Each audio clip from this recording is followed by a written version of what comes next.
छात्रों, हमारे Hindi study YouTube channel में आप सभी का स्वागत है। आज हम आपके लिए छायावाद के प्रसिद्ध कवि जयशंकर प्रसाद द्वारा रचित कामायनी ग्रंथ में संकलित श्रद्धा मनु का पद्यांश लेकर उपस्थित हैं।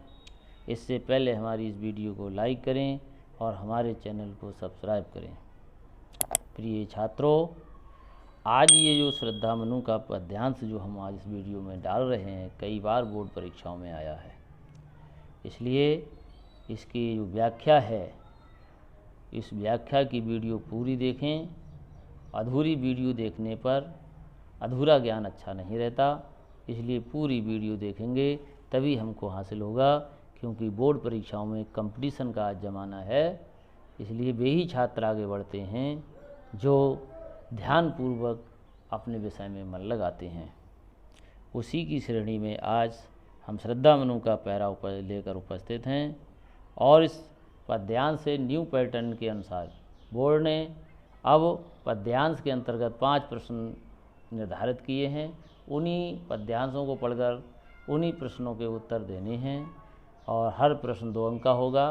पूरा पद्यांश 10 अंक का आता है, इसलिए कोई भी प्रश्न गलत ना हो। और प्रश्न गलत तभी नहीं होगा जब हमने पद्यांश को सही प्रकार से उसकी व्याख्या को पढ़ा होगा।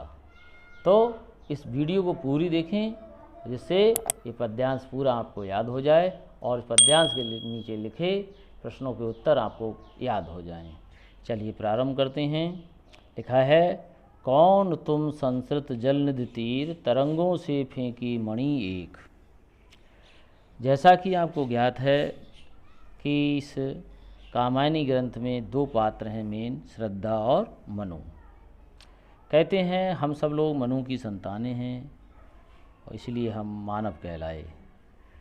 श्रद्धा और मनु का विछोड़न होता है और एक जल प्रलय के कारण इनका जो जीवन है वो अलग हो जाता है एक दूसरे से, और फिर एक एकांत स्थान पर इन दोनों को का जो मिलन है तो उसका वर्णन इसमें किया गया और एक दूसरे को पहचान नहीं पाते हैं।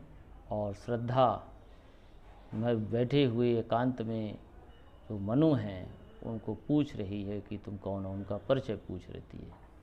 परिचय पूछती हुई वो कहती है कि कौन तुम कौन हो, क्योंकि मनु एक जंगल में बैठे हुए हैं, तरंगों से बहते हुए एक जंगल में लग गए किनारे से और वहाँ बैठे हुए संसार को देख रहे हैं। निर्जन क्षेत्र है, दूर से एक स्त्री को आते देख रहे हैं और एक स्त्री ने बहुत दूर बैठे हुए पुरुष को देखा तो उसे विस्मय हुआ कि इस एकांत जंगल में ये पुरुष कौन है, चलो उसके पास जाकर पूछते हैं कौन है।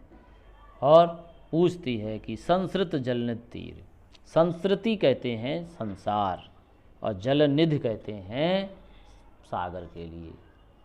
प्रिय छात्रों, इस पद्यांश से कभी कभी बोर्ड परीक्षाओं में ज़्यादातर शब्दार्थ पूछ लिए जाते हैं कि जलनिधि का शब्दार्थ बताइए या संस्कृति का अर्थ लिखिए।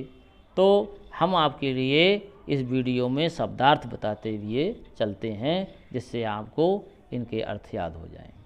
तो श्रद्धा कहती है कि ये संसार रूपी सागर के तट पर बैठे हुए तुम कौन हो, तरंगों से फेंकी मणि एक। जिस प्रकार तरंगें सागर में से मणियाँ निकाल करके बहा करके किनारे पर ला देती हैं, और उसी मणि के समान तुम इस सागर के तट पर कौन हो, कर रहे निर्जन का चुपचाप।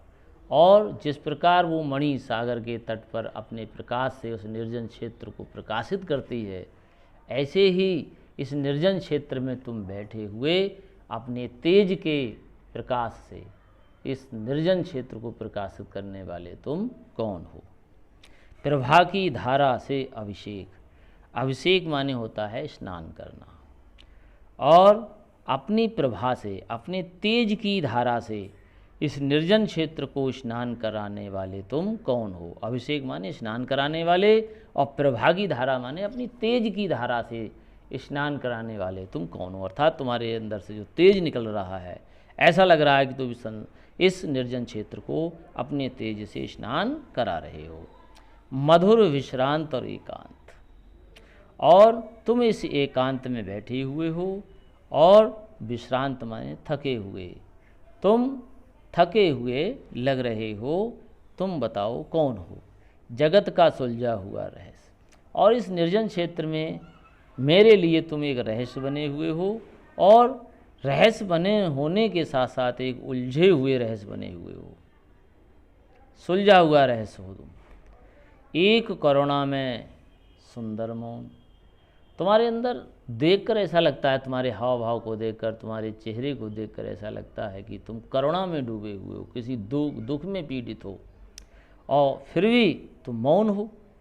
ऐसे तुम इस जंगल में बैठे हुए तुम कौन हो? और चंचल मन का आलस, मगर तुम्हारा मन तो चंचल लग रहा है, मगर उस चंचल मन ने ये आलस्य ऐसा धारण क्यों कर लिया है? ये हमारे लिए रहस्य बना हुआ है। अर्थात तुम्हारा मन तो चंचल है, किंतु मन ने आलस्य क्यों धारण कर लिया है? इस पद्यांश के जो नीचे क्वेश्चन लिखे हुए हैं उन पर विचार करते हैं। तो लिखा है पहला प्रश्न, उपयुक्त पद्यांश के पाठ और कवि का नाम। तो पाठ का नाम श्रद्धा मनु, कवि का नाम जयशंकर प्रसाद। रेखांकित अंश की व्याख्या, रेखांकित अंश लिखे हुए हैं और उनको आप लिख सकते हैं, अभी अर्थ बताया था। और उक्त पंक्तियों में कौन किसका परिचय पूछ रहा है? तो लिखा है उक्त पंक्तियों में श्रद्धा मनु से उनका परिचय पूछ रही है। अगला उत्तर है, कौन अपनी कांति से वीरानी को शोभायमान कर रहा है? तो कौन कर रहा है? मनु कर रहे हैं अपने तेज से। अगला लिखा है, प्रभा की धारा से अभिषेक, अभिषेक माने स्नान करना, अपनी धारा, इस पंक्ति में कौन सा अलंकार है? तो प्रभा की धारा, प्रभा रूपी धारा, तेज रूपी धारा, जहाँ शब्दों के अर्थ में रूपी लग जाए तो वहाँ रूपक अलंकार होता है। प्रभा की धारा, तो इसमें रूपक अलंकार है।